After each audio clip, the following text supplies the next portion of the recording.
Le thème central qui était retenu, c'était la délivrance dans le travail. Nous avons eu à parler beaucoup de ce qui concerne le travail. Alors aujourd'hui, nous voulons clôturer, quand bien même avec le temps à venir, on pourra par la grâce de Dieu y revenir. Est-ce que vous aimez la parole de Dieu? Aimez-vous la parole de Dieu?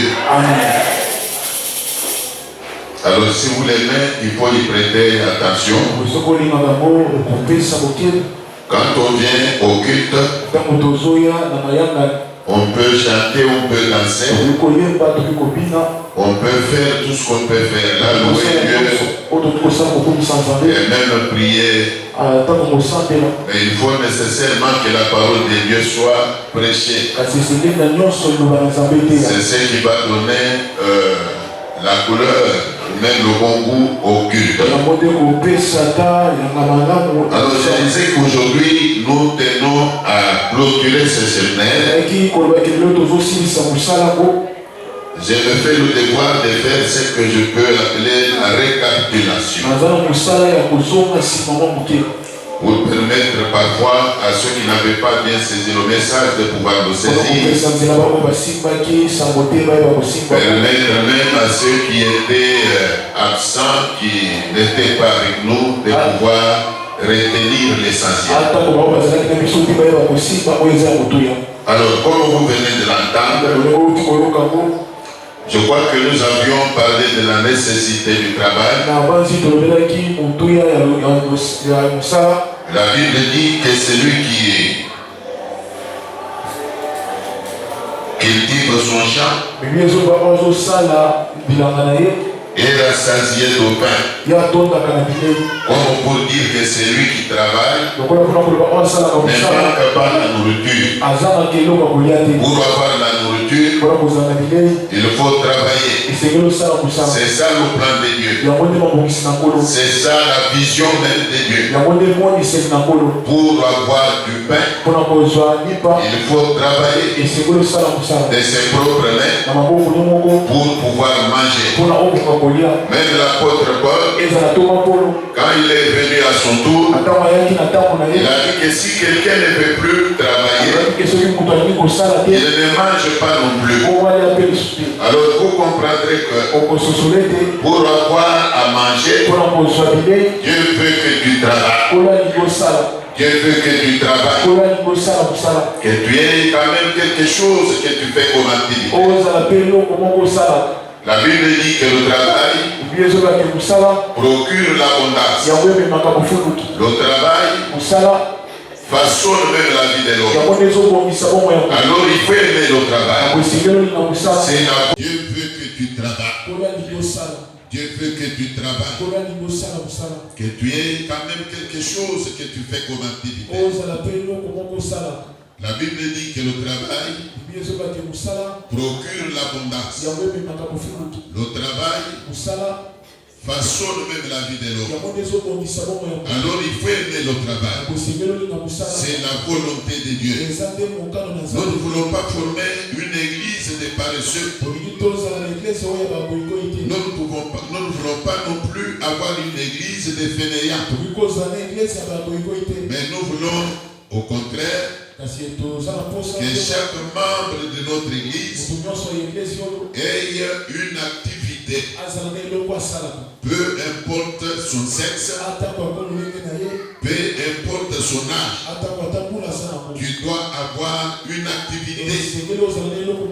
Tu dois avoir ton champ. Tu dois avoir ton champ.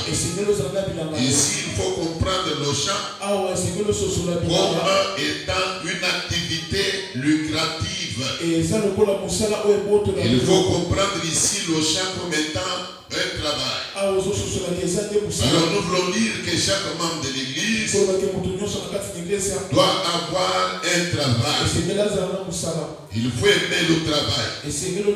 La Bible dit que tout travail procure l'abondance.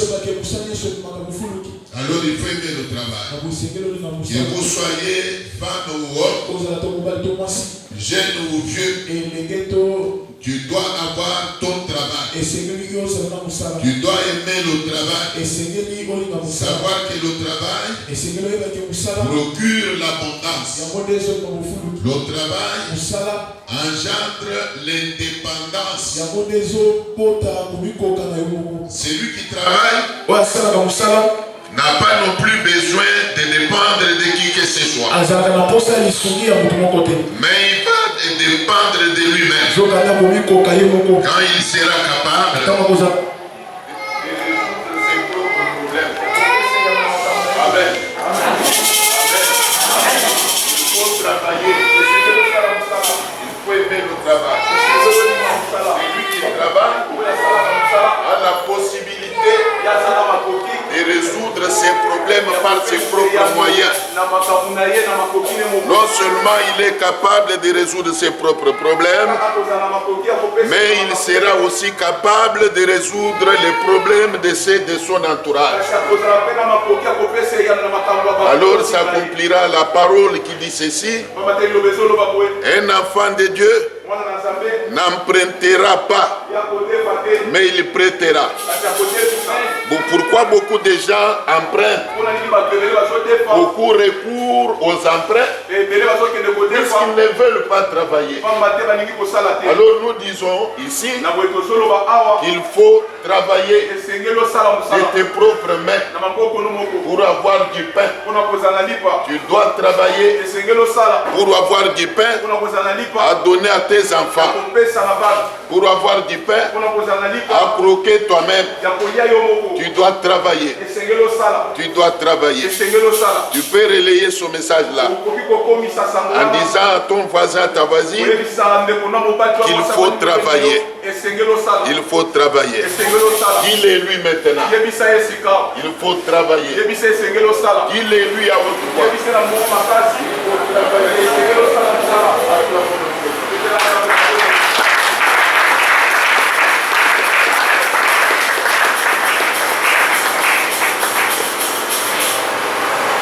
Nous avions également parlé de la paresse.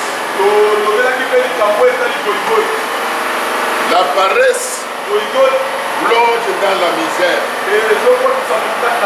La paresse plonge dans la misère. Il y a beaucoup de chrétiens qui sont paresseux, qui ne veulent pas travailler. Nous sommes dans une période où beaucoup de gens n'aiment pas travailler. Ils s'occupent des futilités. Ils s'occupent des futilités. Ils n'aiment pas travailler. Alors un chrétien qui se respecte doit quitter la paresse. Il faut quitter la paresse. Il faut abandonner la paresse. Il y a beaucoup de jeunes qui sont paresseux. Ils ne veulent pas travailler. Ils sont paresseux. Beaucoup de jeunes gens, ils n'aiment pas travailler.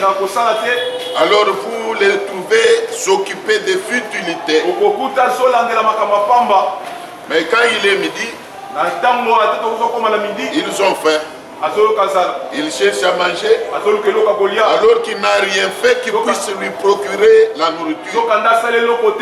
Bien-aimé dans le Seigneur, la paresse plonge dans la disette. Alors il faut abandonner la paresse. Il faut abandonner la paresse. Il faut arrêter de vous occuper des futilités. Même toi, la maman, bien que ton mari travaille, nous avions dit ceci: La maman peut aussi faire quelque chose. La maman peut aussi travailler. Même si le mari travaille, la maman doit faire travailler sa tête. Arrêtez de compter sur la ressource qui est ton mari. Tu peux aussi faire tourner ta tête là.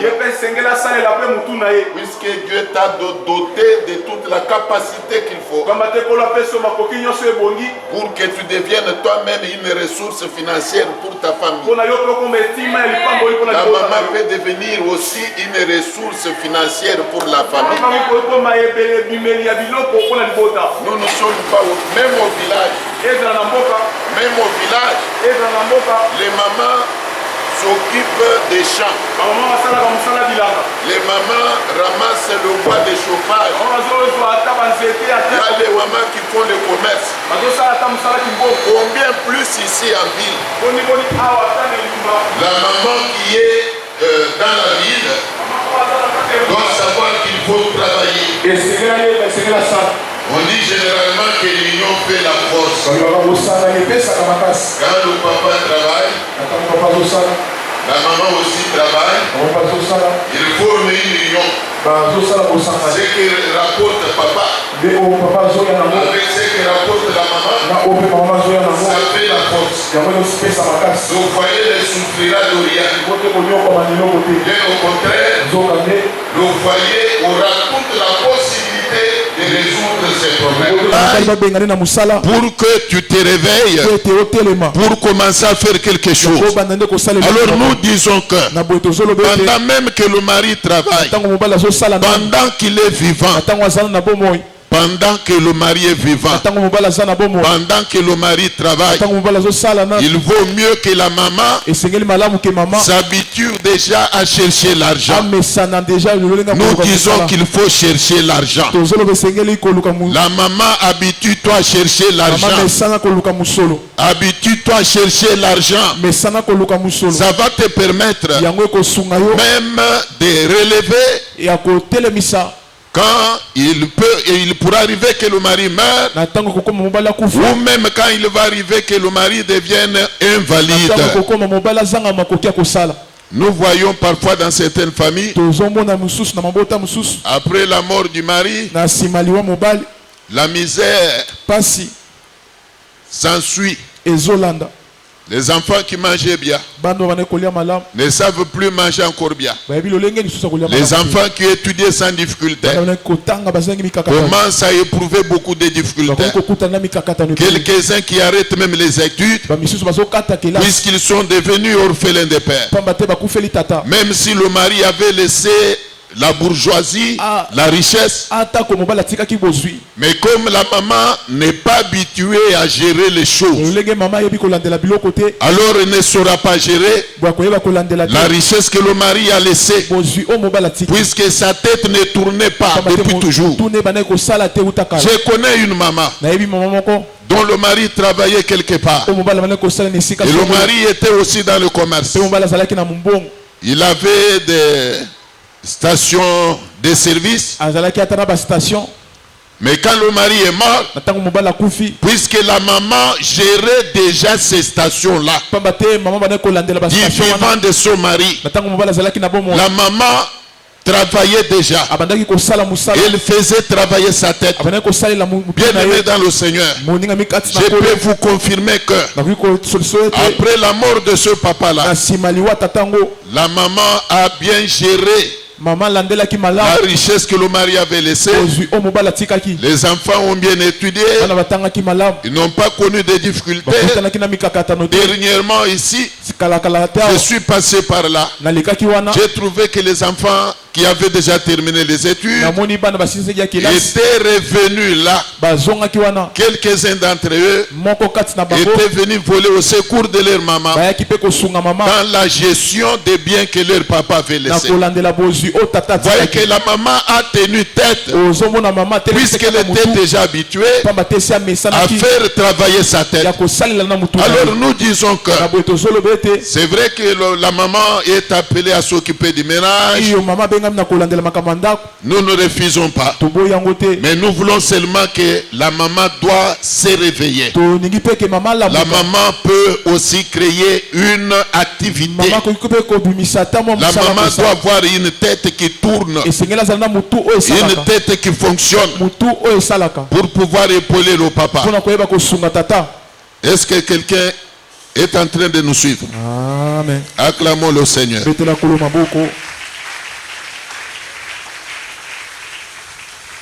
Nous sommes en train de faire la récapitulation pour permettre peut-être à ceux qui n'avaient pas eu la chance d'être avec nous de pouvoir saisir le message. Nous avions également parlé de l'entrepreneuriat. Il y a des gens qui disent tout ce temps qu'il n'y a pas de travail au pays. Il n'y a pas de travail. Mais ils oublient qu'eux-mêmes peuvent créer un travail. Et quand nous disons que vous pouvez créer un travail, nous ne parlons pas seulement du commerce. Le travail à créer, ce n'est pas seulement le commerce. Même le commerce, une activité commerciale, est aussi créable. Tu peux créer une activité commerciale. Mais il y a aussi possibilité de créer même une entreprise de services. Des services. C'est-à-dire, tu vends les services. Je vais donner l'exemple. Tu peux ouvrir un salon de coiffure. Toi, une soeur. Toi, un frère. Quand tu as cette facilité-là de travailler dans ce domaine-là, ce n'est pas du commerce. Mais en quelque sorte c'est du commerce. Mais tu es en train de vendre un service. Tu es en train de vendre un service. Sous d'autres cieux, les coiffeurs gagnent la vie rien que par la coiffure. Est-ce que vous me suivez? Amen. Les coiffeurs gagnent la vie rien que par la coiffure. C'est un métier. La Bible dit tout travail procure l'abondance. Tout travail procure l'abondance. Tu peux avoir fait l'esthétique. C'est du travail. Il suffit seulement que tu mettes en action ce que tu as appris là. Tu gagneras la vie. Il n'y a pas de saut métier. Il n'y a pas de saut métier. Tout travail procure l'abondance. Tu peux avoir fait les études de je ne sais pas, n'importe quelle étude. Tu as pris un métier. Mais à partir de la connaissance acquise là, tu peux créer quelque chose. Tu peux créer quelque chose dans ce que tu peux là. La Bible dit tout ce que ta main trouve à faire, fais-le. Fais-le. Il n'y a pas de saut métier. Tout ce que ta main trouve à faire, fais-le. Tu as la grâce, tu es fort dans l'agriculture. C'est aussi un travail. C'est aussi un travail. Pourvu que tu t'adonnes à ce métier-là. L'agriculture. Au moins une fois chaque semaine, tu peux commencer à vendre le produit de ton travail là. Les légumes, les aubergines, le produit de ton champ. Tu vends et tu gagnes l'argent. Tu peux être fort dans l'élevage. Tu peux mettre en place un poulailler. C'est du travail. C'est du travail. Quand tu vas te mettre à vendre le produit de ce travail-là, tu peux te retrouver. Tu peux gagner ta vie. Je connais un homme ici au quartier. Lui, son métier, c'est vendre les œufs. Je ne sais pas comment il les produit, mais il vend les œufs. On les achète. Par moment, même moi-même, j'ai l'habitude d'acheter les œufs chez lui. Mais il gagne sa vie. Il gagne sa vie. Tu peux ouvrir un atelier même de confection d'habits. C'est un métier qui peut te permettre de gagner la vie. Alors nous avions parlé de l'entrepreneuriat. Il ne faut pas seulement vous mettre à vous plaindre qu'il n'y a pas du travail au pays. Il n'y a pas de travail. Entre-temps, tu es toujours en train de t'occuper des futilités. Tu ne fais plus rien. Ce n'est pas bon. Nous devons combattre la paresse. Même toi qui travailles, quand tu constates que ton travail là ne te permet pas de gagner ta vie, tu peux créer une autre activité en plus de ce que tu fais. Je me répète, toi qui travailles, toi qui as une activité, quand tu constates que le produit de ton travail ne te permet pas de bien gagner ta vie, tu peux entreprendre autre chose, créer encore une autre activité, créer une autre branche, pour que si d'un côté tu gagnes quelque chose, de l'autre tu gagnes encore quelque chose. Alors les deux vont te permettre de lier les deux bouts du mois. Ça va te permettre de gagner la vie. Ici nous prenons quoi? Nous prenons l'indépendance. L'indépendance financière. Il faut que tu deviennes indépendant financièrement. Et que tu arrêtes de dépendre de X ou Y. Que Dieu te donne la possibilité de nourrir tes enfants. Que Dieu te donne la possibilité de supporter ton foyer là. Bientôt là, c'est la fin du mois. Nous sommes même déjà presque à la fin du mois. Tu as un besoin de payer le loyer de la maison que tu habites. Mais tu dois en avoir la possibilité sans qu'il soit besoin que tu recours à gauche ou à droite. Tu dois en avoir la possibilité. Nous voulons que l'Éternel donne à chaque membre de cette église la possibilité de se suffire. Que Dieu te donne la possibilité de te suffire. Qu'il bénisse chaque ouvrage de tes mains. Que Dieu bénisse chaque ouvrage de tes mains. Deviens indépendant. Deviens indépendant. Tu seras heureux. Tu auras de la valeur. Un homme indépendant, une femme indépendante a de la valeur aux yeux de la société. Tandis que celui qui dépend de X ou de Y perd sa valeur. Il perd la valeur. Nous voulons, que toi qui me regardes là, tu aies de la valeur dans ta famille, que tu aies de la valeur dans ton quartier, que tu aies de la valeur même ici à l'église. Mais tu auras cette valeur comment? Quand tu seras indépendant. Bien-aimé dans le Seigneur, la main qui donne est toujours au-dessus de celle qui reçoit. La main qui donne est toujours au-dessus de celle qui reçoit. Moi, je veux que ta main commence à donner. Que ta main commence à donner pour que tu sois au-dessus des mains qui te demandent ou qui reçoivent de toi. Et pour que tu y parviennes, tu dois travailler. Tu dois travailler. Tu dois travailler. Il faut faire quelque chose. Ne sois pas fainéant. Ne sois pas paresseux. Apprends à faire quelque chose. Si tout le monde est d'accord avec moi. Il dira Amen. Amen. Il acclamera cette parole.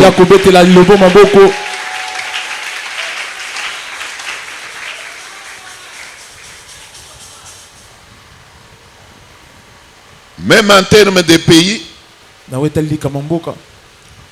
si le pays comme la Chine s'est aujourd'hui beaucoup développé, essayez un peu de suivre leur histoire. Leur secret, c'est le travail. Dieu m'a fait grâce d'arriver en Chine plus d'une fois. Je vous dis la vérité. Ces gens-là aiment le travail. Ils travaillent. Ils aiment le travail. Ils sont forts dans l'agriculture. Les Chinois que vous voyez là, c'est ce qui a permis à leur pays de se développer. Ils sont indépendants. Même économiquement parlant, ils n'ont pas peur d'autres pays. Ils ne craignent pas les autres pays. Ils ne craignent pas même les États-Unis. La Chine est devenue un pays très fort. Une forte nation. Leur économie est forte à cause du travail. Bien-aimé dans le Seigneur, aime le travail. Tu deviendras respectable. Je te dis la vérité. Tu deviendras respectable. Il faut aimer le travail. Car le travail procure l'abondance. Acclamons le Seigneur.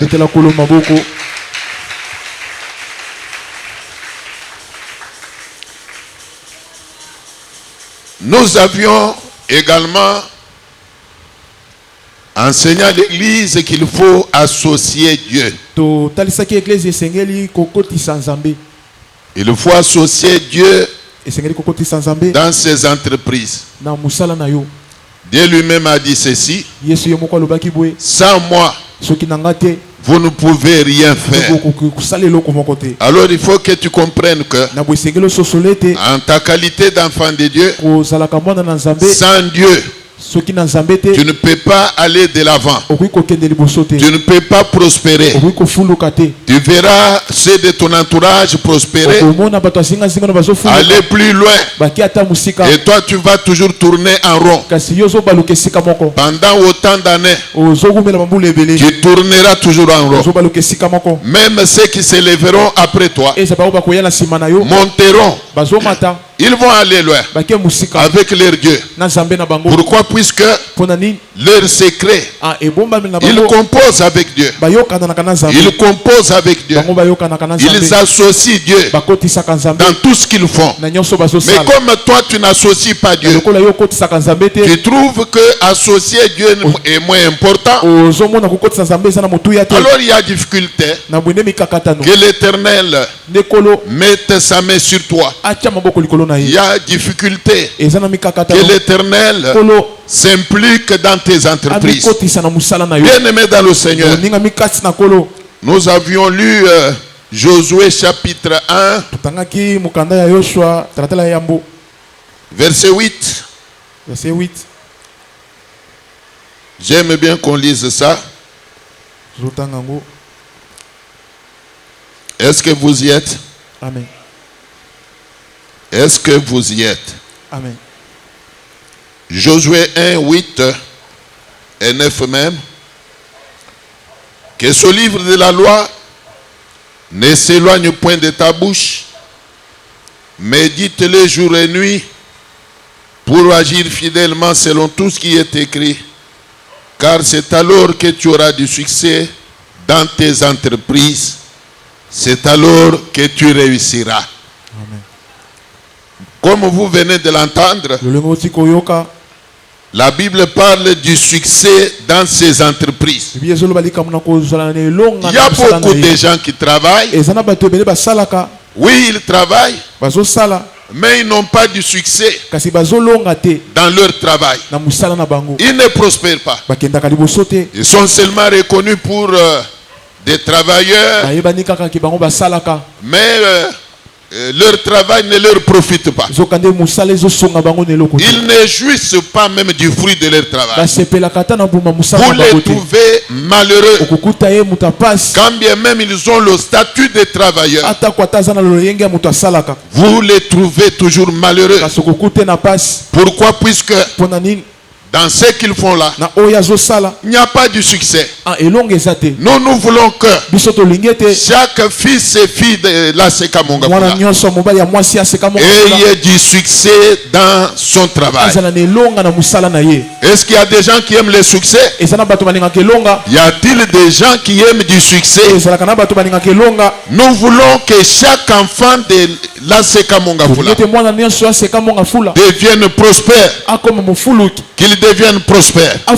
Si tu dis Amen, la prospérité t'accompagnera même à partir d'aujourd'hui. Écoutez, la Bible parle de Josué. Josué avait remplacé Moïse. Et quand il est passé aux affaires, l'Éternel lui a donné la Bible. Et en lui donnant la Bible, il lui recommande.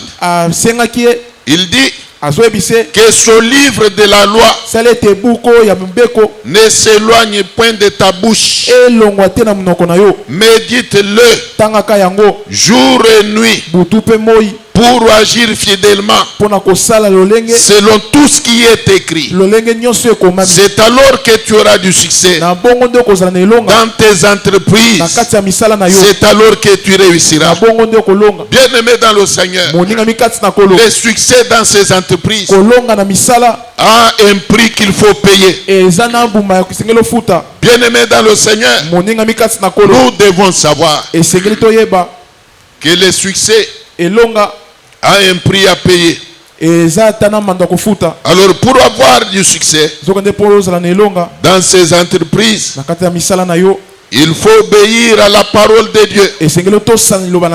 Il faut obéir à la parole de Dieu. Toi, enfant de Dieu qui m'écoute, tu as besoin du succès dans ta vie. Tu veux que Dieu bénisse tout ouvrage de tes mains. Prends la décision d'obéir à toute la parole de Dieu. Prends la décision d'obéir à toute la parole de Dieu. Ça me pousse un peu à dire ceci. Le succès est dans l'obéissance à la parole de Dieu. En tant qu'enfant de Dieu, prends la décision, même ce matin, d'obéir à la parole de Dieu. Prends la décision, même aujourd'hui, de commencer à obéir à la parole de Dieu. Et par conséquent, tu vas avoir du succès dans tout ce que tu entreprendras. Tu vas avoir du succès, tu vas prospérer. Bien-aimé dans le Seigneur, l'obéissance à la parole de Dieu engendre la réussite. L'obéissance à la parole de Dieu engendre la réussite. Tu as besoin de réussir dans tes entreprises, dans tes projets. Tu as besoin de réussir. Eh bien, commence à obéir à la parole de Dieu. Écoutez bien aimé, la Bible dit ceci: l'élévation ne vient ni de l'Orient ni de l'Occident, mais l'élévation vient de l'Éternel. C'est Dieu qui élève. C'est Dieu qui élève. Écoutez bien aimé, la Bible dit que c'est la bénédiction de l'Éternel qui fait quoi? Qui enrichit. C'est la bénédiction de l'Éternel qui enrichit. Alors il faut composer avec Dieu. Si tu veux composer avec Dieu, prends la décision de te comporter comme recommande la parole de Dieu. Décide-toi d'obéir à la parole de Dieu. Commence désormais à ne faire que ce que recommande la parole de Dieu. Respecte les principes de Dieu et la prospérité t'accompagnera et le succès t'accompagnera.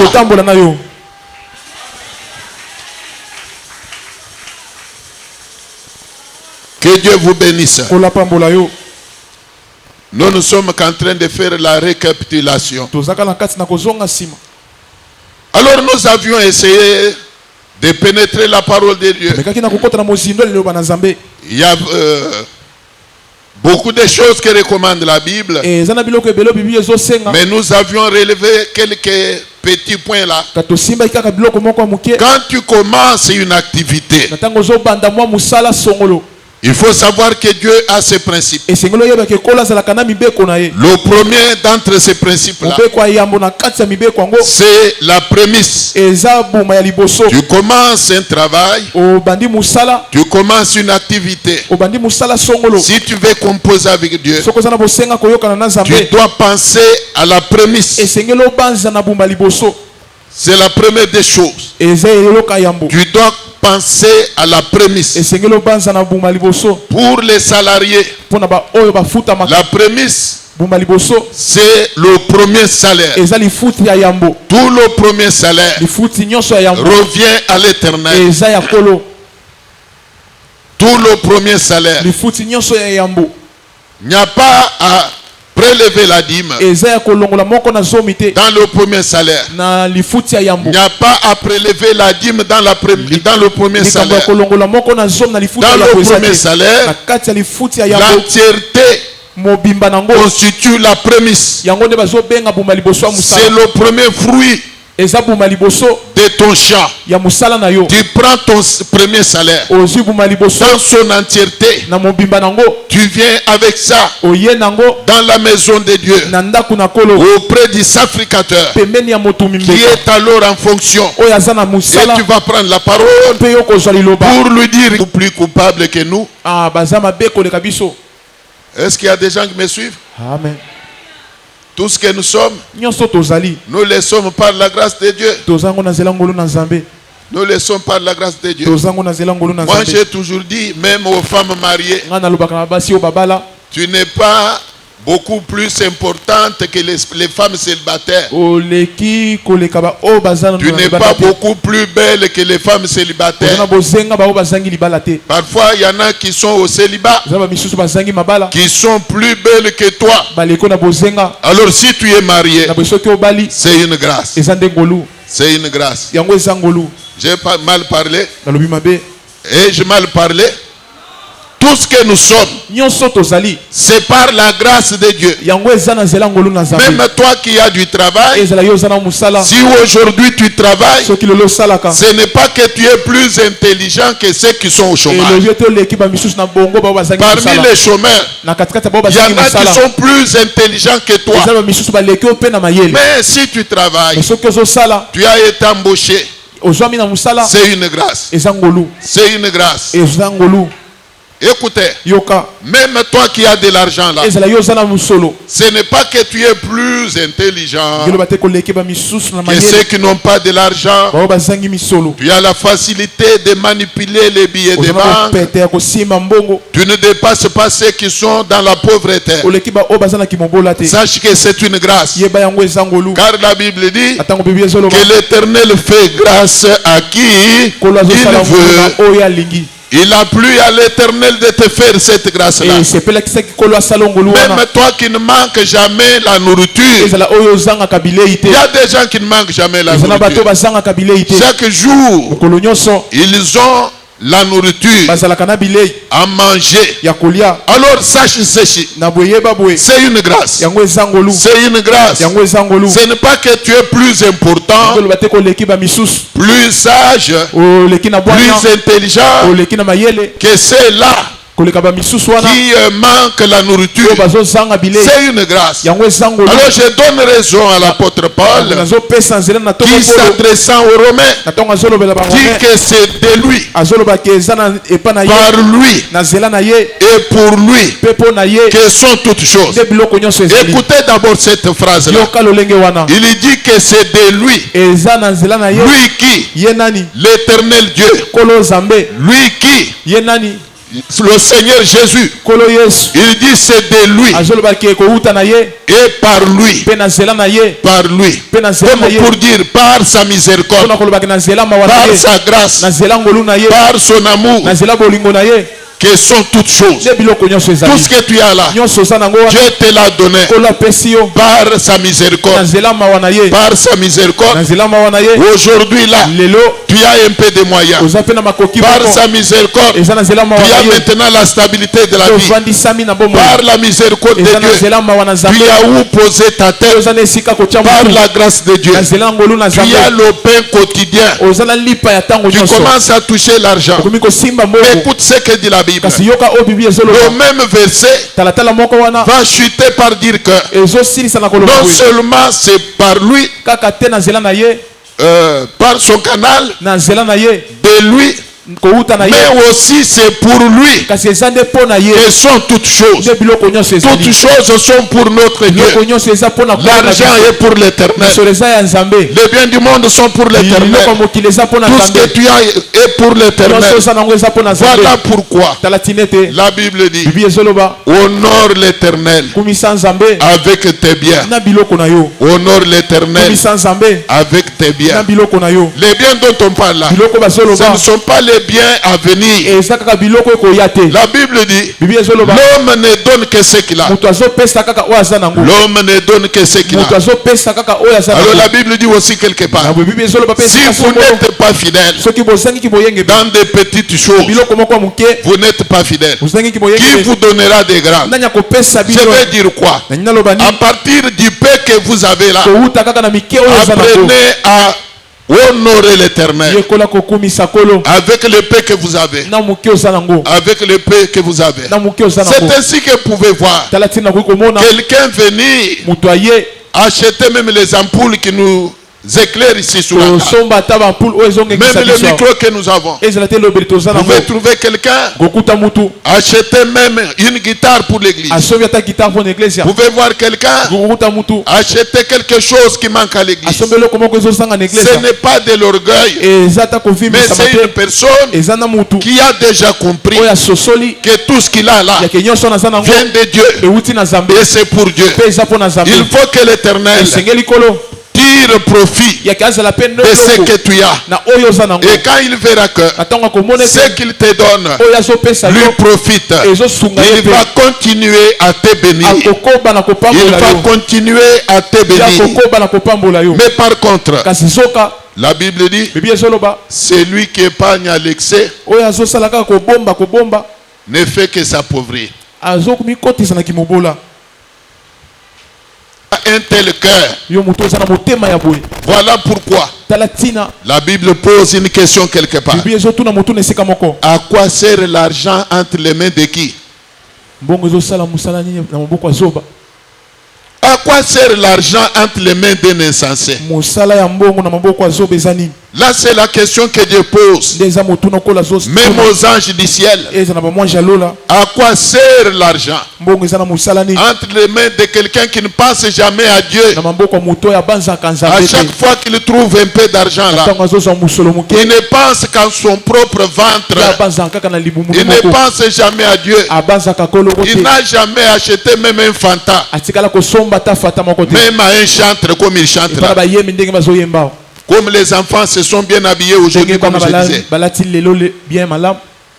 Un jour Dieu te bénit. Tu peux penser même à les habiller, à les vêtir, puisque le travail qu'ils font, ils le font pour Dieu.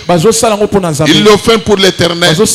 Mais tu es là depuis que tu fréquentes l'église, hormis les miettes d'offrande que tu as toujours données, tu n'as jamais érigé un monument dans l'église. Tu n'as jamais ériger un monument dans l'église. De quel monument on peut commencer à regarder et se souvenir de toi en disant que ça c'est l'œuvre de maman Mambouine, ça c'est l'œuvre de papa Grégoire. Tu n'as jamais élevé ou dressé un monument dans la maison de Dieu qui puisse rester un souvenir pour ton nom à toi là.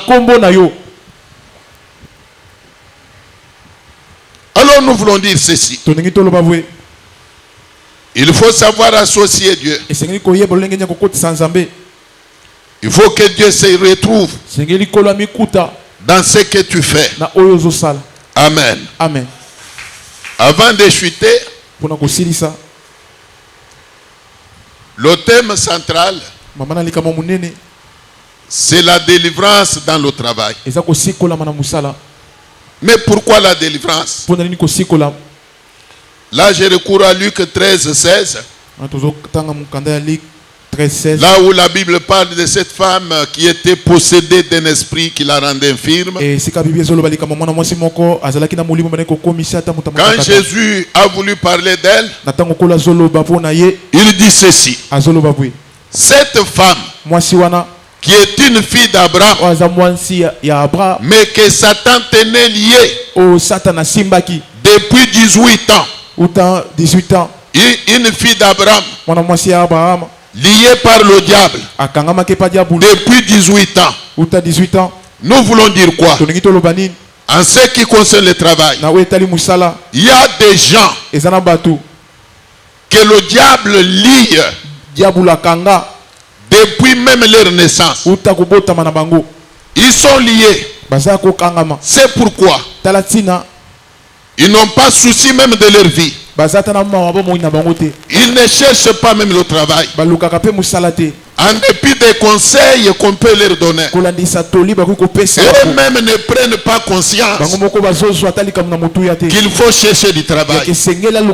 Pourquoi? Puisque ce sont des hommes, même des femmes, dont les esprits sont liés dans le monde des ténèbres. Leurs esprits sont embouteillés. Les dégoûts du travail qu'ils ont là, c'est l'œuvre du diable. Vous les trouvez dégoûtés. Ils ne s'intéressent pas.